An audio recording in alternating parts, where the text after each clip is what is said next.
हामी जुवाङ हलेलबाट अब हामी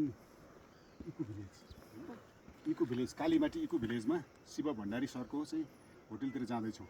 हाम्रो सपना नेपाली नानी 7 कक्षामा पढ्छौँ अनि हामी यो बाटो उकालो लाग्दैछौँ।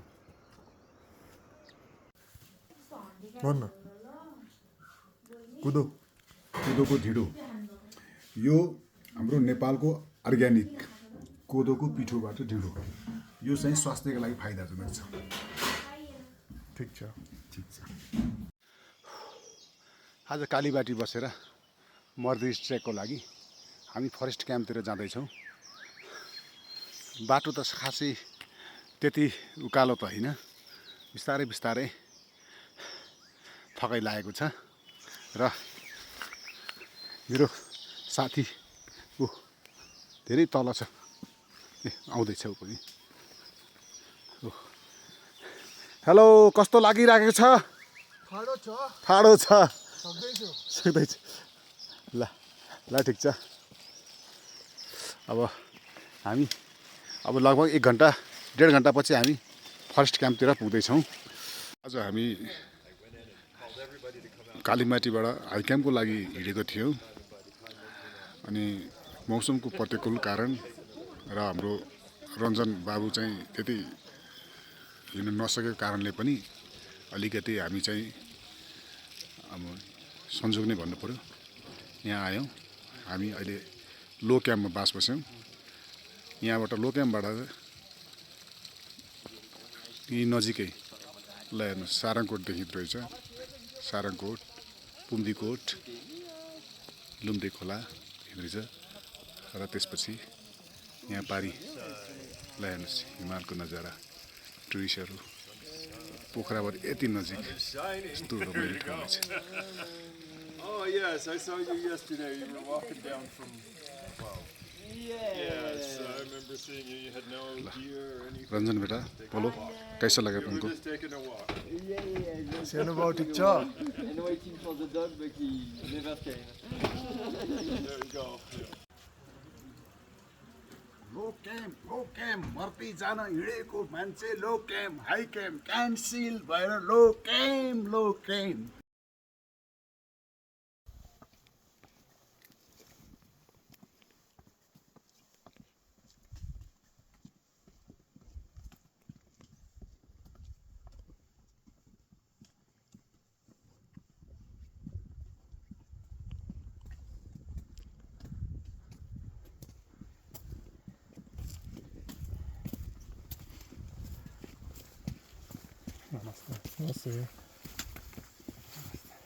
नमस्ते।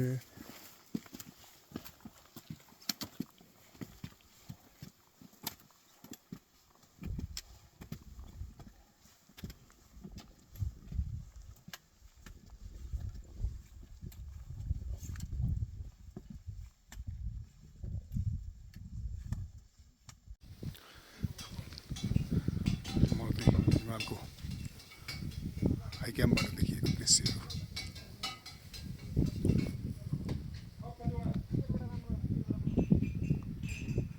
अच्छा पुछ्रे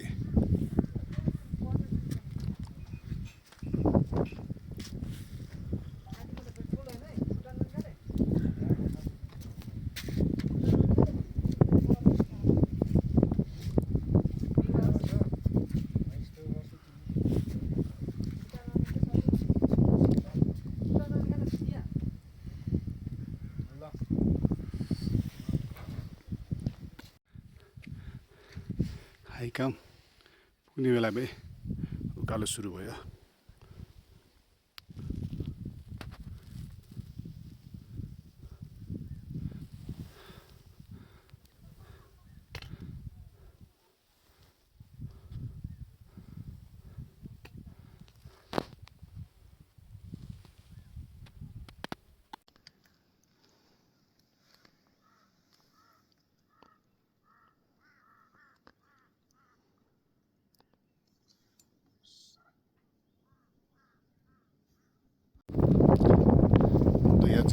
साल वैशाख 21 गते आज मर्दी हिमालको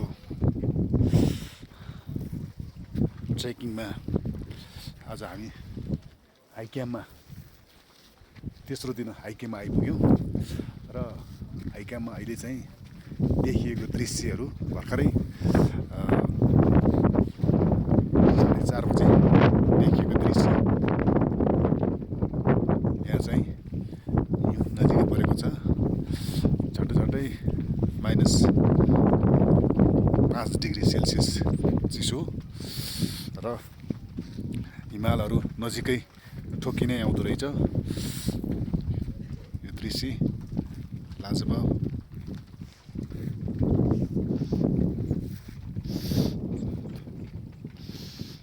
हेर्नुहोस्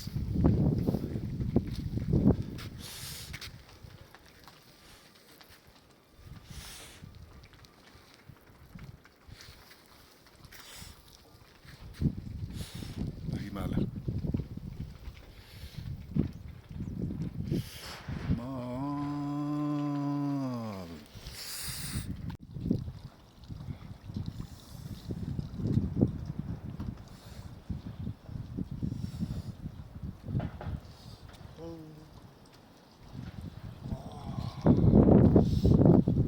अन्नपूर्ण साउथ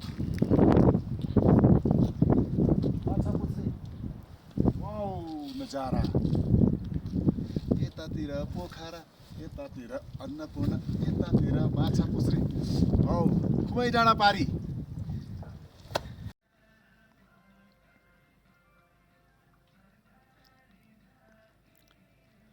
हिमालय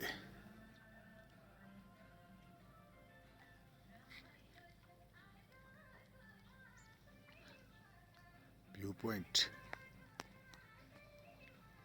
माछा पुछ्रे लमजुङ हिमाल खुमै डाँडा पोखरा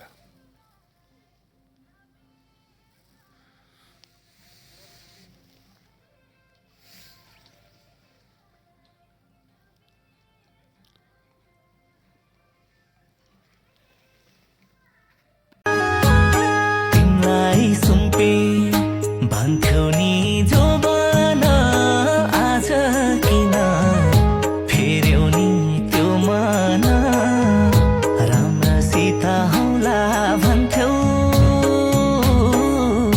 मुना मदन भयो मर्दी बेस क्याम्पको चुचुरो आइपुग्न सफल भइयो तर साथी रञ्जन आउन सकेन पारी हिमालय यो हिमालय यसको साथसाथै माछा पुछ्रे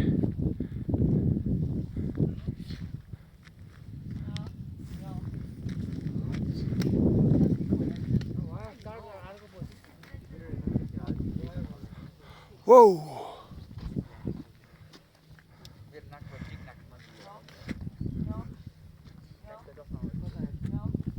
माछा पुछ्रे हिजो हाइक्याम्पको बसाइ पश्चात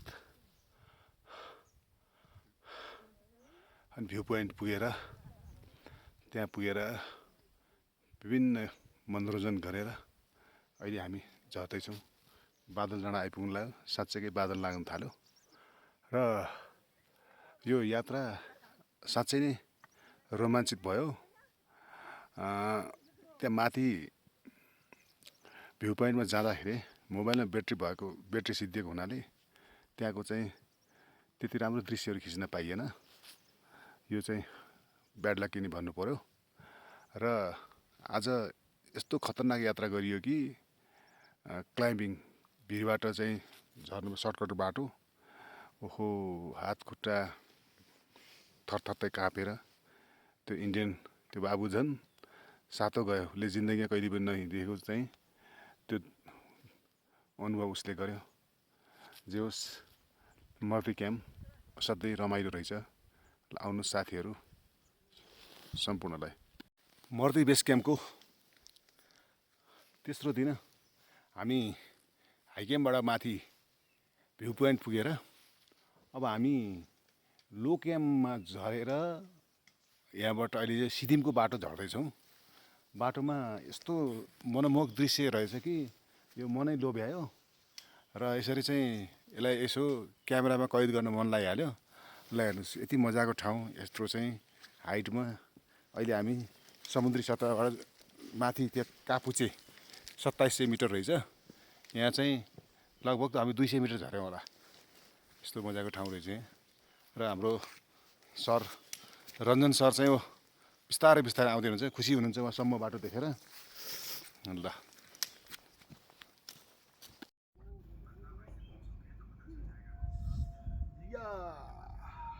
इधर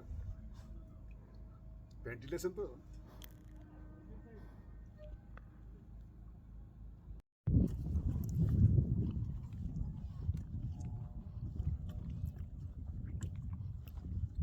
बस रुक जाओ।